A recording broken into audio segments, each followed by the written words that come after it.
All right, 7:36 at WIBX. Still some snowflakes out there falling. The roads are kind of slick. If you're just leaving your house, give yourself a few extra minutes and be careful on the roads. It seems like every fall or early winter, we get that first snowfall and people forget how to drive in the snow, and there's more accidents probably than there should be. I hope that doesn't happen today. So just give yourself an extra couple of minutes, and you should be all right. 736-0186 if there's something on your mind you'd like to weigh in about. Of course, there was a Donald Trump rally over the weekend. I got to tell you, I'm a little bit disappointed. The Bernie Sanders rally at the Odd never happened, right? We had talked to somebody from somewhere in the Valley. Keith Rubino. We were working on getting he was working on getting an appearance from, help me out here, Bernie Sanders. Bernie Sanders, yeah. Right? And then Hillary Clinton, who was in Syracuse Friday, skipped right past the area completely. Christine, she went north, and then she went east. She's coming, and she is coming back she's coming back here. We just don't know the dates yet. To Utica? No, not to Utica, but Okay. to the capital region. So the thought was that she would be close, so within an hour and a half or so. But Bill Clinton will be here in the western part of the state, not Utica, but a little bit west of us, I think tomorrow. So, and Clinton made several stops Friday, though, right? She made several stops, but there are also rallies at which she, didn't necessarily plan to appear throughout the state on Friday. So the thought was that she was going to attend some of those that were closer to Utica and maybe, in fact, in central New York, but I don't think that she did. So, of course, the focus for the Democrats appears to be mostly on New York right now, but they are, Wisconsin is tomorrow. So I think they were eager to get out of here and get over to Wisconsin. Yeah, I guess I was just surprised that she hopped over the area. Was she in Albany on Friday as well? No, she was not. Okay. And then this Trump rally held over the weekend in Rome. Is Trump going to stop in Utica or Rome? I don't know. I don't think so. I know they're working on it, but I don't know if he's going to make an appearance here. And then we haven't heard anything about Ted Cruz. So do we totally get skipped altogether from everybody? Nobody's going to stop in Utica or Rome? I don't know. Does somebody? I mean, I would figure they would need at least with the GOP side of things, they would need all the votes they can. I'm sure that they're looking at voter turnout numbers too.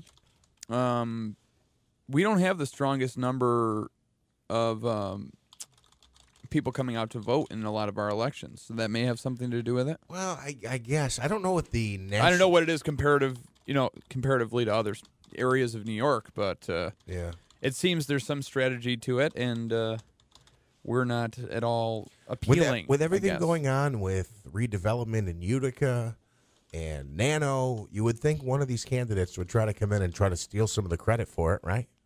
Yeah, and I'm just surprised nobody's stopping in. And I've said this before, and this is kind of related, but also a little bit off the beaten path. Governor Andrew Cuomo, it seems like this would have been a good year for him to possibly run for president. I mean, I know he's doing a lot of good things here. Some people might say that he's not. I just say, whether you agree with his politics or not, he's taking care of us here in upstate New York. But it might have been a good year for him to run, to put his hat in. Well, but he's close with Hillary. He wasn't going to try to steal her thunder. I think he would love to be a substitute if she ever got indicted, backs out, or has to back out. Well, I mean, I don't expect her to back out on her own. And I'm sure he would love to hop in there, but I don't think he's going to he wasn't going to try to challenge her, be in a primary with Hillary Clinton. Well, maybe in 4 years. I mean, it seems like with everybody's opinion of the potential candidates, this may be one of those rarities, but a one-term president. The thought whoever it may be. Right. The thought is that he's gearing up for a future presidential run. And as we talked about on Friday, similar to the SAFE Act, where he wanted to be the first one to enact some change in gun laws. He was working to be the first to mandate or implement sign a $15 an hour minimum wage. Of course, but California did that hours before he was able to get that through. And now, what's interesting too is I'm seeing not only is he doing travel bans to states with the religious freedom laws or the anti-gay laws, as people are saying that they are, but he's also, I think, banned unnecessary travel to any state with loose gun restrictions or loose gun laws. Did I see that? I think I may have seen that somewhere. I did not. That he's see not. That. Let me see if I know where I found it. I did not. Again, see that. that may have just been me seeing something. Bans, travel, Google. All right. So, and something I mentioned. Yeah, right. I'm going to look that up.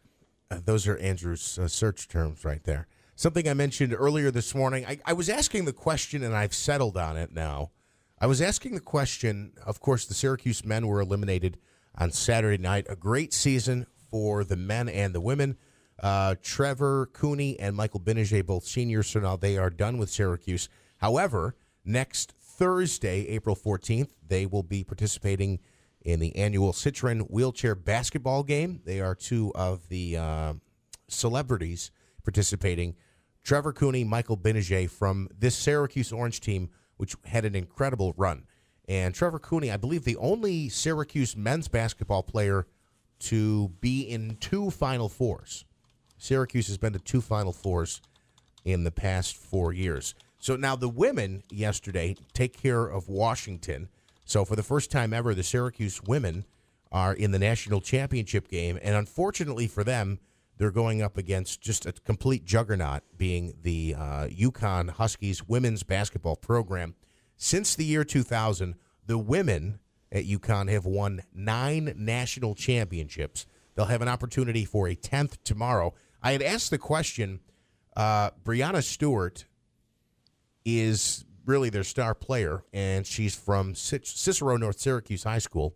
That's where she played high school ball. Are you rooting for UConn because the local girl is on the team and has a chance for a 4th national championship, or do you root for Syracuse because it's Syracuse and that's the college team that you probably cheer for, at least in the men's field?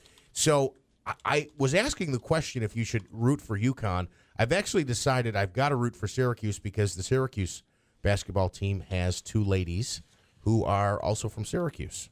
Andrew So wants to chime in. I did look at. I looked on Google, and there definitely is articles about the North Carolina travel ban. But there's and now granted, it's a website called concealednation.org. But it says, out of Albany, Governor Andrew Cuomo announced Friday morning that a travel ban has been placed on 6 states in the U.S., citing their relaxed gun laws and potential harm to New Yorkers. The states affected by the ban include Florida, Texas, Idaho, Arizona, Utah, and Vermont.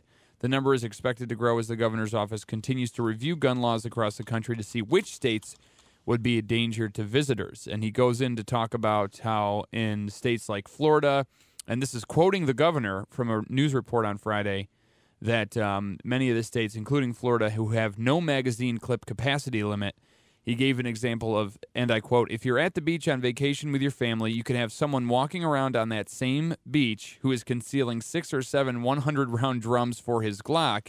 Sure, he'd have to wear a big jacket to conceal them, and he'd be really warm in the Florida sun, but it still can happen, said Cuomo during a news briefing. This was over the weekend? Yeah. And then it goes on to say, Cuomo explained, after we introduced the SAFE Act, New Yorkers had to give up any magazine clips that held more than 10 rounds. We allowed them to be sold out of state, but then realized that all of the other states now have these dangerous magazine clips, so it's best that New Yorkers simply stay in New York, where everyone only has magazine clips that hold 10 or less rounds. All right, so you were, Andrew, you were correct about that. This does not seem legitimate to me. But, No? But we'll Yeah, find out. I'm wondering as well. Something doesn't sound right about that. I just want to go back to this point on the Syracuse women's team. Cherish Cobb is from Syracuse. She went to Nottingham. And Brandy Fowler on the Syracuse women's team is from Corcoran. She went to Corcoran, and she is also from the Syracuse area. So I'm rooting for the women, okay? I know I got some criticism last hour when I questioned whether or not to support the men or the women. It's 7:46 at WIBX.